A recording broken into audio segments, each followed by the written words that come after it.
Olá, queridos, tudo bem? Estamos aqui criando esse piloto. Na verdade, vai ser uma série de vídeos visando instruir, preparar, ferramentar os líderes do grupo familiar. E nós temos uma expectativa boa de que essa ferramenta possa dar algum norte, começar a nortear, de repente, alguns irmãos que não têm tanta experiência no cuidado com vidas. E a nossa intenção não é fazer algo técnico, embora tenha alguma técnica, embora a gente se programe, embora a gente se prepare, mas o nosso intuito é iniciar algo de Deus na vida da igreja. E nós cremos que essa vai ser uma ferramenta muito boa para isso.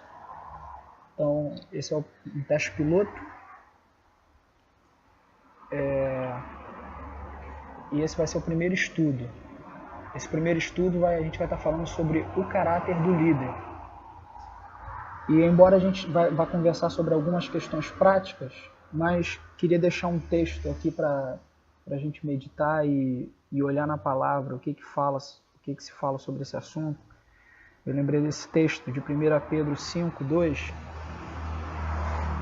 que diz: pastoreai o rebanho de Deus que está sob o vosso cuidado, não por constrangimento, mas voluntariamente, como Deus quer, nem por sorte da ganância, mas de boa vontade, nem como ditadores daquele que vos foram confiados, antes tornando-vos exemplos do rebanho. Ora, assim que o Supremo Pastor se manifestar, recebereis a imperecível coroa da glória. Amém. Só até aí.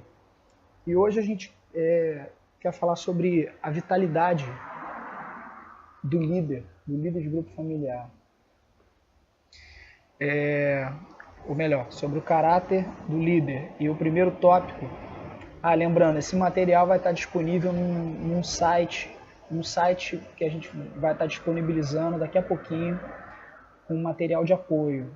Então, vai ter esse vídeo, esse é o estudo 1, né? Esse primeiro estudo, o caráter do líder, e todo esse material, todos os estudos, tudo referente a ferramentas para o grupo familiar, aqui com a nossa realidade local, né? A gente vai estar disponibilizando um material em PDF também para os líderes, tá baixando, tá acompanhando, tá desenvolvendo também essa função. Então, o primeiro tópico sobre o caráter do líder é a vitalidade.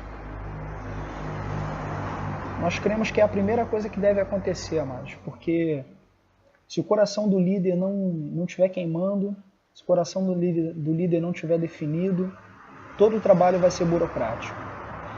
Se o coração do líder não tiver revelação de Jesus, não tiver revelação da graça, da cruz, do Espírito Santo, todo o trabalho vai ser burocrático e tudo vai por água abaixo. E a gente não vai produzir aquilo que é obra de Deus, a gente vai produzir só rituais religiosos, e nós sabemos muito bem que os rituais eles não têm nada de bom. Os rituais eles não é o que Deus veio instituir. Deus não veio instituir ritual. Deus não veio mudar comportamento. Deus veio mudar nosso coração. Então, tratar de cuidar de gente, cuidar da obra do Senhor, a primeira coisa é o coração do líder, cara. Tem que tá pegando fogo. Tem que estar cheio de Espírito Santo. Não tem como a gente começar a querer ensinar as pessoas, ensinar os nossos liderados, se nós mesmos ainda não estivermos vivendo algumas experiências. A gente vai falar para o nosso liderado buscar o Espírito Santo, ter revelação de Deus, mas a gente não tem. A gente tem encontros religiosos, encontros com a Bíblia religiosos, tem que ter uma paixão dentro do coração. Porque se a gente andar pelo que o homem fala, se eu for andar pelo que o pastor está me falando, pelo que o apóstolo está me falando, ou até mesmo pelo que a Bíblia está me falando, eu simplesmente vou estar tentando obedecer às normas, aos rituais, e não vai ser vida dentro de mim. Eu preciso clamar ao Espírito, desenvolver uma vida cotidiana, diária com o Espírito Santo, pedindo, Senhor, queima o meu coração. Dá-me um coração cheio de fogo, cheio de vigor, um coração adorador. Amados, se a gente começar assim, muita coisa vai mudar.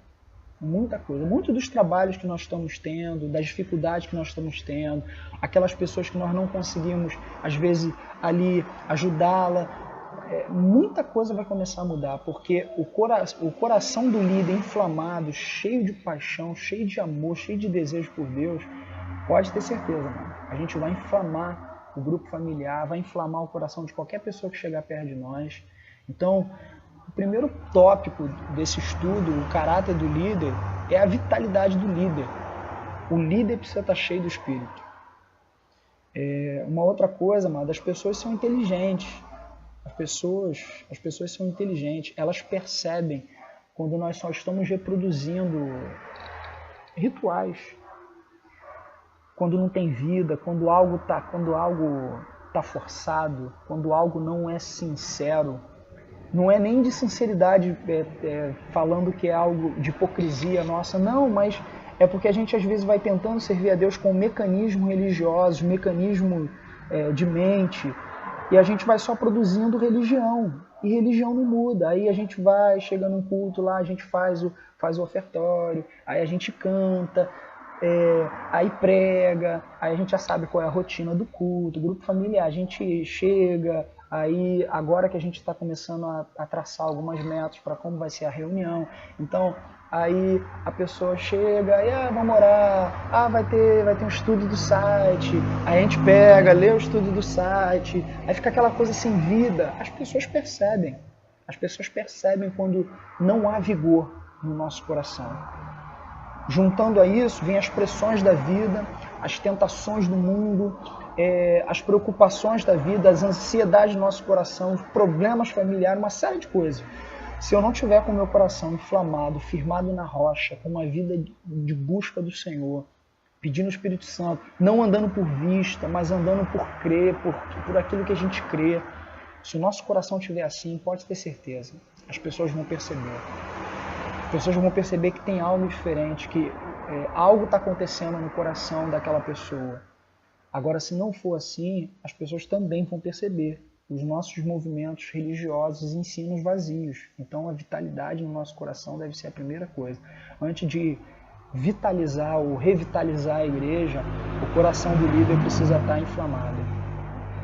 Um coração em chama muda qualquer ambiente. Isso está no material que a gente vai disponibilizar no PDF também. Outra coisa, amado, é depender do Espírito Santo.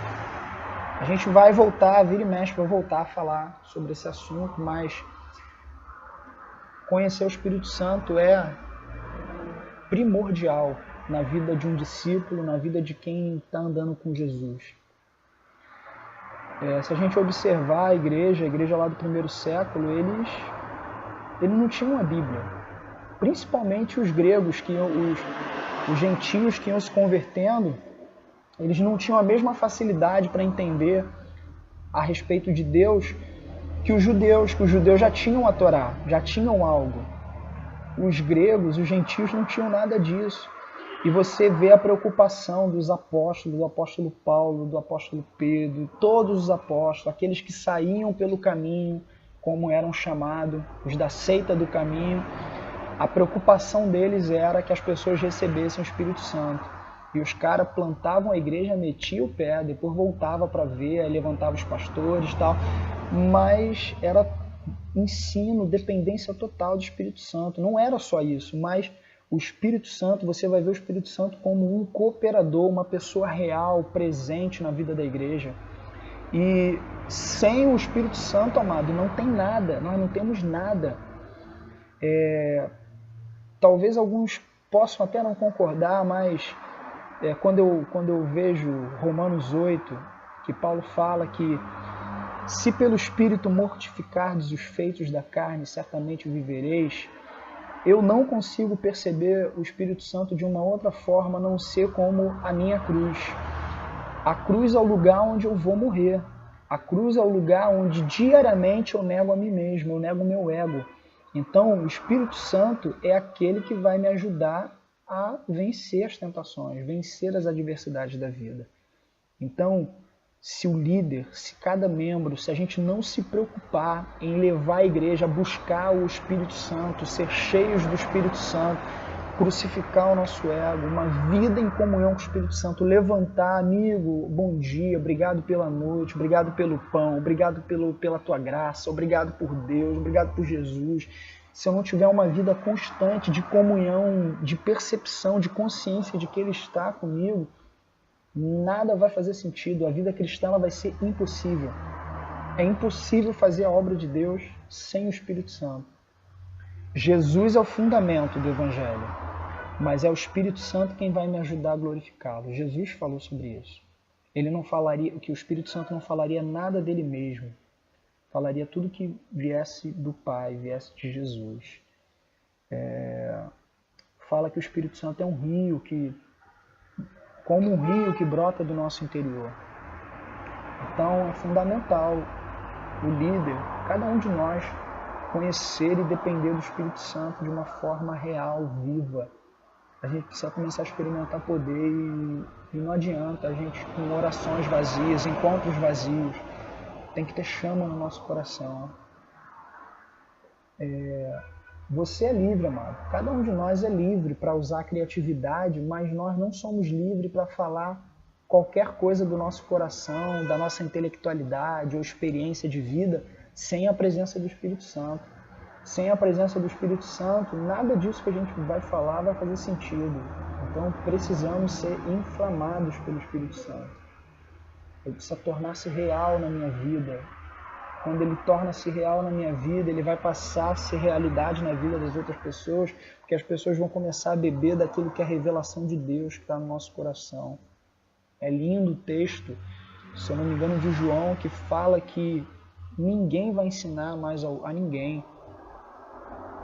O texto não está falando para a gente não ter mais comunhão com os outros, que a gente não vai receber mais palavras das outras pessoas, que agora eu vou viver minha vida independente. Não, o texto está falando que muitos dos meus problemas, explicando, ampliando aquele ensino, muitas das minhas crises, que às vezes eu vou buscar alguém para poder tentar resolver, o Espírito Santo naturalmente ele vai começar a me ensinar sobre decisões que eu preciso tomar, sobre o que é certo, sobre o que é errado, não de forma intelectual, mas de forma que é o conhecimento de Deus, é o conhecimento dele. Não é um conhecimento intelectual, é dele. Não é um conhecimento de regra, vai além da regra. Existem coisas que a Bíblia não vai condenar, mas o Espírito Santo pode condenar no nosso coração. E a gente precisa desse conhecimento. Leia, estude. Cada um de nós tem essa responsabilidade de ler, de estudar, de se preparar, mas precisamos confiar no poder de Deus. Se a gente for confiar na nossa intelectualidade, no estudo que preparamos, na pregação que preparamos, vamos dar com burros na água, mano. Porque Paulo ensina sobre isso para a igreja de Corinto.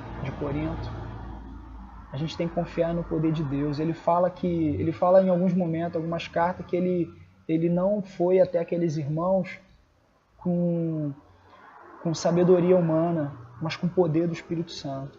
Nós precisamos ter esse encontro, porque o dia que esse poder começar a alterar a nossa vida, afetar a nossa vida, pode ter certeza, o grupo familiar vai ser afetado, a vida dos irmãos, a vida dos nossos vizinhos, dos nossos parentes, as pessoas que encontrarmos nas ruas, as pessoas às quais o Espírito Santo vai nos levar na rua para poder comunicar a graça, elas vão experimentar o poder de Deus.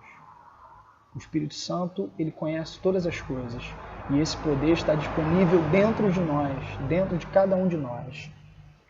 E o terceiro e último ponto, amado, dessa primeira parte do caráter do líder, fala que o líder tem que ser cheio de fé. Nós precisamos ser pessoas de fé.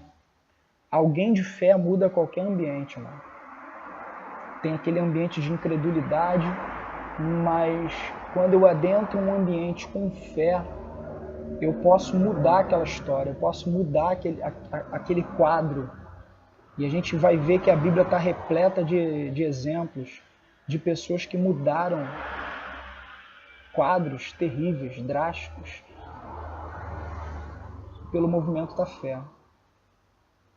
Se a gente for para o grupo, se a gente começar a exercer a vida cristã na igreja, seja onde for, guiado pelo cansaço, a gente sempre vai fazer, amado, uma reunião fria, uma reunião impessoal e exercitada na incredulidade, porque o líder não vai estar falando com fé, ele vai estar falando, mano, tá difícil, né? As lutas da vida, né? Sabe como é que é, né? Mas Deus é com a gente. Não vai ser mesmo, mano. Porque Paulo nos ensina que a gente não anda por vistas. A gente pode estar até sofrendo pressões, dificuldades.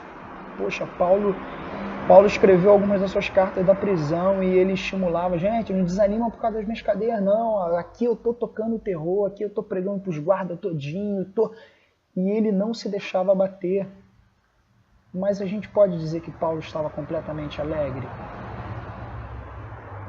Sim e não. Ele fala que o exterior dele estava desfalecendo, estava sofrendo, mas dentro dele tinha algo profundo acontecendo, e esse algo profundo que estava acontecendo estava produzindo libertações. Ele estava em cadeia, mas o poder de Deus operando no interior dele estava produzindo vida, produzindo libertação ao redor dele. Então ele nos ensina que nós não devemos nos abater pelas circunstâncias. Evita, amado, tanto pessoal quanto no grupo familiar, evita conversas inúteis, conversas que vão fortalecer a incredulidade, tristeza, angústia. Começa a perceber as necessidades de cada irmão. Começa a perceber as necessidades, ver o que está acontecendo no grupo familiar. Não permita que nas reuniões, na vida dos discípulos, dos irmãos, entre esse espírito de desânimo. É difícil. Não, porque está tendo problema ali. Acabou, mano.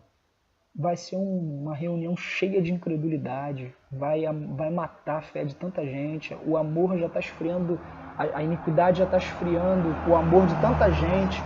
E se a gente entrar num ambiente de Deus, um encontro com os discípulos para compartilhamento, para discipulado, para companheirismo, para olhar a palavra, para orar, para crescer, com atmosfera de incredulidade, de tristeza, de remorso, de conversinhas inúteis, tolas, amado, vai ser morte. Vai ser morte esse grupo. Esse grupo vai estar fadado à morte. Então levanta a cabeça, começa no líder, o líder levantando a cabeça e ele estimulando, ele levantando a cabeça de cada membro também. Chama a presença do Senhor para aquele ambiente, levanta o ambiente de adoração, mano. Faça um louvor no grupo familiar, mano. Bota lá um CD, se não tem quem toque violão, bota um CD, faça um louvor, coloca um louvor contagiante. Bota canções de águia, canções para adorar, para prostrar, mas bota canção de celebração também. As pessoas começarem a comungar, olhar nos olhos, declarar umas às outras, como o pastor faz na igreja. Somos corpo, canta a capela, mas faça algo bonito, algo gostoso, para que as pessoas se sintam abrigadas, sintam-se amadas, sintam-se desafiadas. Começa a reunião jogando para cima e não, sentado, vamos ficar de pé, querido, vamos orar, ora uns pelos outros, começa para cima. Se a gente começar assim, amado, vai ser lindo demais. Vai ser lindo demais. Outra coisa, deixa eu ver aqui. Muita gente está chegando do trabalho, está chegando cansado mesmo. Às vezes até nós estamos chegando cansado do trabalho. E se a gente for nessa linha daquilo que o nosso corpo está dizendo, tem gente que começa a semana, amado, quarta-feira, indo para os botecos da vida, vira a madrugada e vai trabalhar no dia seguinte. Nós não podemos deixar Satanás entrar no nosso coração por meio das tribulações, porque é isso exatamente que ele está querendo. Anime cada membro. Não precisa ser falso, mas mostre que o Senhor tem sido o nosso refúgio. Como eu falei aqui, Paulo não podia esconder suas cadeias, mas ele sempre animava a igreja a não se constranger pelas correntes dele. Ainda falava que estava evangelizando os guardas. Se o líder mostrar que a obra é árdua e que não vamos conseguir, ou que é difícil, esse espírito vai ser levantado ali naquele lugar. E aquelas pessoas continuarão mortas, continuarão sem desenvolver uma vida no Espírito, uma vida de comunhão com o Espírito Santo, uma vida de fé. Porque a fé, amado, ela não existe. Ela existe, mas ela não existe. Ela não existe no sentido de que não se dá para pegar. Não se pode explicar Deus, não se pode explicar os desígnios de Deus, não se pode, amado. Fé não se vê. A fé é linda demais, mas a gente precisa ajudar os nossos irmãos, que ela não tem nada a ver com o que está externo, ela tem a ver com o que está lá dentro, com o que está começando lá dentro. E se a gente for andar pelo que está externo, pelo que eu estou sentindo ou não estou sentindo, a gente está desenvolvendo uma vida de alma, criando uma geração de crentes carnais. A gente está fomentando a vida de carne, vida de alma, vida de estímulos externos. A fé, ela não tem nada a ver com o que está aqui fora. Eu falei no início, Deus ele não tem nenhum compromisso em mudar o comportamento do homem. Deus ele sabe da deficiência da carne. É impossível mudar o comportamento do homem. Por isso, ele nos deu a nova vida na regeneração, a vida dele. A vida dele está dentro da gente. A partir do desenvolvimento daquilo que não se vê, que está dentro da gente, que está dentro de nós, o Espírito Santo, começar a perceber a voz interna, não a voz do chamado externo, daquilo que a gente está olhando, daquilo que a gente está tocando, daquilo que está sob o nosso controle. Mas quando a gente começar a desenvolver a vida que é interna, a vida que está lá dentro, que está brotando dentro de nós, queridos, nada vai nos segurar, nada vai nos parar. Amém? Essa é a primeira parte, um piloto, e espero que vocês tenham sido edificados. Ao final disso, mano, tira um tempo e peça ao Senhor, Senhor, revitalize o meu coração, me enche com a tua graça, me enche com o teu poder, eu preciso ser cheio do Senhor. A gente não pode sair para pregar o Evangelho mortos, a gente não pode sair para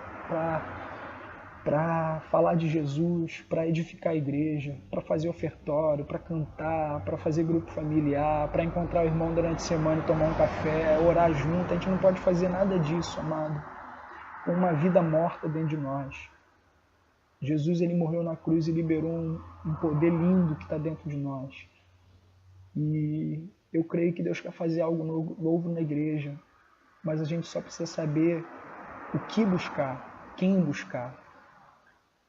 Não é buscar a Bíblia, não é buscar o culto, não é buscar a reunião, é buscar o Espírito Santo. Ele que vai dar a missão pra gente, ele que vai colocar o peso de oração. A gente sai orando por um monte de coisa, a gente não sabe nem o que Deus quer que a gente ore. Ele vai botar a necessidade de cada membro. Existem áreas que eu não vou poder atingir, é você quem vai.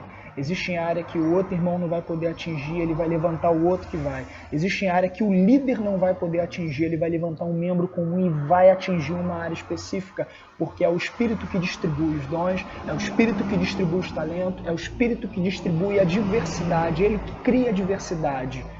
Ele é a vida da igreja. E é o Espírito Santo que nós precisamos buscar. É a Ele que nós devemos buscar. Tá bom, queridos? Fica na paz. Deus abençoe vocês. E que a gente possa frutificar muito para o Senhor. Glória a Deus. Amém.